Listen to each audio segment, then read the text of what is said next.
Hey, yesterday we stopped on page 21 of 7 Habits of Highly Effective Teens. We want to pick back up on page 21 where it says school-centered. Among teens, centering one's life on school is more common than you might think. Lisa from Canada regrets being school-centered for so long. I have been so ambitious and so school-centered that I haven't enjoyed my youth. It has not only been unhealthy for myself, but it's been selfish because all I cared about was me and my achievements. As a 7th grader, I was already working as hard as a college student. I wanted to be a brain surgeon just because it was the hardest thing I could think of. I would get up at 6 every morning all through school and not go to bed until right before 2 a.m. in order to achieve. I felt teachers and peers expected it of me. They would always be surprised if I didn't get perfect grades. My parents tried to loosen me up, but my own expectations were as great as that of the teachers and peers. I realize now that I could have accomplished what I wanted without trying so hard, and I could have had a good time by doing it. Our education is vital to our future and should be a top priority, but we must be careful not to let ACT or SAT scores, GPAs, and AP classes take over our lives. School-centered teens often become so obsessed with getting good grades that they forget that the real purpose of school is to learn. You can do extremely well in school and still maintain a healthy balance in life. Thank goodness our worth isn't measured by our GPA. Parent-centered. Your parents can be your greatest source of love and guidance, and you should respect and honor them. But living to please them above everything else can become a real nightmare. Don't tell your parents I said that, or they might take away your book. Just kidding. Read what happened to this young girl from Louisiana. I worked so hard all semester. I just knew that my parents would be pleased. 6 A's and 1 B plus.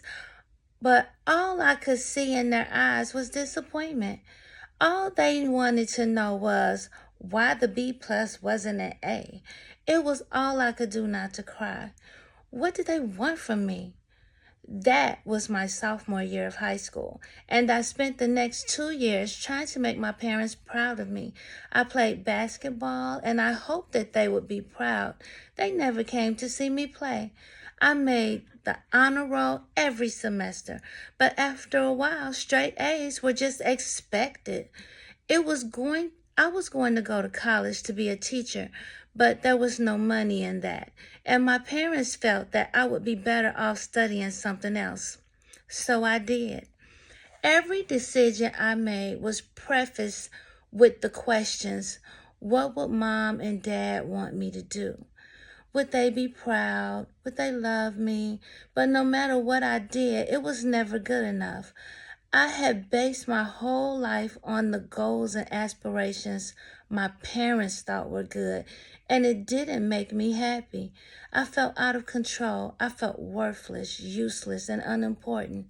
Eventually, I realized that my parents' approval wasn't coming, and if I didn't get my act together, I would destroy myself. I needed to find a center that was timeless, unchanging, and real. A center that couldn't shout, disapprove, or criticize. So I started to live my own life by the principles that I thought would bring me happiness, like honesty with myself and my parents, faith in a happier life, hope for the future, and belief in my own goodness. In the beginning, I sort of had to pretend that I was strong, but over a period of time, I became strong. Finally, I struck out on my own and had a falling out with my folks.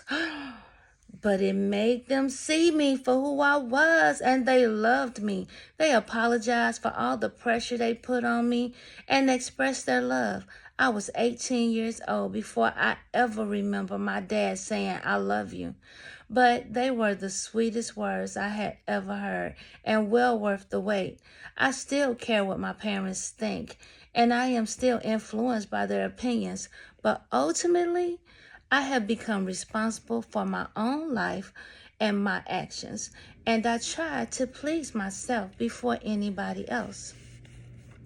Other possible centers. The list of possible centers could go on and on. Being sports or hobby center is a big one. How many times have we seen a sports centered jock build his identity around being a great athlete only to suffer a career ending injury? It happens all the time, and the poor kid is left to rebuild his life from scratch. The same goes for any hobbies or interests: dance, debate, drama, music, or clubs. And what about being hero centered? If you build your life around a rock star, famous athlete, entrepreneur, or powerful politician, what happens if they die, do something really stupid, or end up in jail? Who will you look up to then? Sometimes we can even become enemy-centered. Build our lives around hating a group, a person, or an idea. There are countless websites dedicated to hating particular topics or celebrities. What a waste of time. Why not put that energy towards something that makes you happy? Being work-centered is a sickness that usually afflicts older people, but can also reach teens. Workaholism is usually driven by a compulsive need to have more stuff like money, cars, status, or recognition, which can never fully satisfy because there's always a new model of iPhone coming out that will put your old one to shame. Another common center is being self-centered or thinking the world revolves around you and your problems. This often results in being so worried about your own condition that you're oblivious to the walking wounded all around you. As you can see, all of these and many more life centers do not provide the stability that you and I need in life. I'm not saying we shouldn't strive to become excellent in something like dance or debate, or strive to develop rich relationships with our friends and parents. We should. But there's a fine line between having a passion for something and basing your entire existence on it. And that's the line we shouldn't cross. Principle-centered, the real thing. In case you were starting to wonder, there is a center that actually works. What is it? Drum roll, please. It's being principle-centered. We are all familiar with the effects of gravity. Throw a ball up, and it comes down. It's a natural law or principle. Just as there are principles that rule the physical world, there are principles that rule the human world. Principles aren't religious. They aren't based on nationality or race. They aren't mine or yours. They aren't up for discussion. They apply equally to everyone, male or female, rich or poor, famous or obscure. They can't be bought or sold. If you live by them, you will excel. If you break them, you will fail. Hey, that sort of rhymes. It's that simple. Here are a few examples. Honesty is a principle. Service is a principle. Love is a principle. Hard work is a principle. Respect, gratitude, moderation, fairness, integrity, loyalty, and responsibility are principles. There are dozens and dozens more. They are not hard to identify. Just as a compass always points to true north, your heart will recognize true principles. For example, think about the principle of hard work. You may be able to scrape by using shortcuts and faking it for a while, but eventually it'll catch up to you. I remember one time being invited to play in a golf tournament with my college football coach. He was a great golfer. Everyone, including my coach, expected that I'd be a fine golfer as well. After all, I was a college athlete, and all college athletes should be great golfers, right? Wrong. You see, I stunk at golf. I'd only played a few times in my life, and I didn't even know how to hold a club properly. I was nervous about everyone finding out how bad I was at golf, especially my coach. So I was hoping that I could fool him and everyone else into thinking I was good. On the very first hole, there was a small crowd gathered around. I was first up to tee off. Why me? As I stepped up to hit the ball, I prayed for a miracle. Swoosh! It worked. A miracle. I couldn't believe it. I had hit a long shot straight down the middle of the fairway. I turned around and smiled to the crowd and acted as if I always hit like that. Thank you very much. I had them all fooled, but I was only fooling myself because there were 17 and a half more holes to go. In fact, it took only about 5 more shots for everyone around me, including my coach, to realize that I was a complete golf sham. It wasn't long until the coach was trying to show me how to swing the club. I'd been exposed. Ouch. You can't fake playing golf, tuning a guitar, or speaking Arabic if you haven't paid the price to get good. There's no way around it. Hard work is a principle. As the NBA great Larry Bird put it, if you don't do your homework, you won't make your free throws. Then we got this principles. And all the principles around the circle, well, not all of them. You got all the things that you could center your life around, and then in the center, you got principles. Principles never fail. It takes faith to live by principles, especially when you see people close to you get ahead in life by lying, cheating, indulging, manipulating, and serving only themselves. What you don't see, however, is that breaking principles always catches up to them in the end. Take the principle of honesty. If you're a big liar, you may be able to get by for a while, even for a few years, but you'll be hard-pressed to find a liar who achieves success over the long haul. As Cecil B. DeMille observed about his classic movie, The 10 Commandments, it is impossible for us to break the law. We can only break ourselves against the law. Unlike all the other sinners we've looked at, principles will never fail you. They'll never gossip behind your back. They don't move away. They don't suffer career-ending injuries. They don't play favorites based on skin color, gender, wealth, or appearance.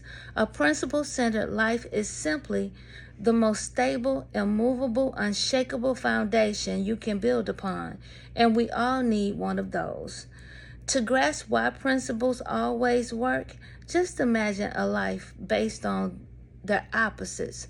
A life of dishonesty, laziness, indulgence, ingratitude, selfishness, and hate. I can't imagine any good things coming out of that. Can you? Ironically, living a principle-centered life is the key to excelling in all the other centers. If you live the principles of service, respect, and love, for instance, you're likely to pick up more friends and be a more stable boyfriend or girlfriend. Putting principles first is also the key to becoming a person of character. Decide today to make principles your core life center or paradigm. In whatever situation you find yourself, ask, what's the principle in play here? For every problem, search for the principle that will help you solve it. If you're feeling worn out and beaten up by life, perhaps you should try the principle of balance. If you find no one trusts you, the principle of honesty might just be the cure you need. In the story Loyalty to a Brother by Walter McPeak, loyalty was the principle in play. One of the two brothers fighting in the same company in France fell by a German bullet. The one who escaped asked permission of his officer to go and bring his brother in. He's probably dead, said the officer, and there is no use in your risking your life to bring in his body. But after further pleading, the officer consented.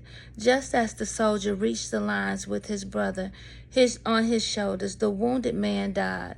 There, you see, said the officer, you risked your life for nothing. No, replied Tom. I did what he expected of me, and I have my reward. When I crept up to him and took him in my arms, he said, Tom, I knew you would come. I just felt you would come. In the upcoming chapters, you'll discover that each of the 7 habits is based upon a principle or two, and that's where they get their power from. The long and short of it is principles rule. Coming attractions. Up next, we'll talk about how to get rich in a way you probably never thought. So carry on. And, on your own, read the little word about baby steps, because we're not going to do that when we come back together. So read that part on your own, and we'll meet again on part 2, the private victory.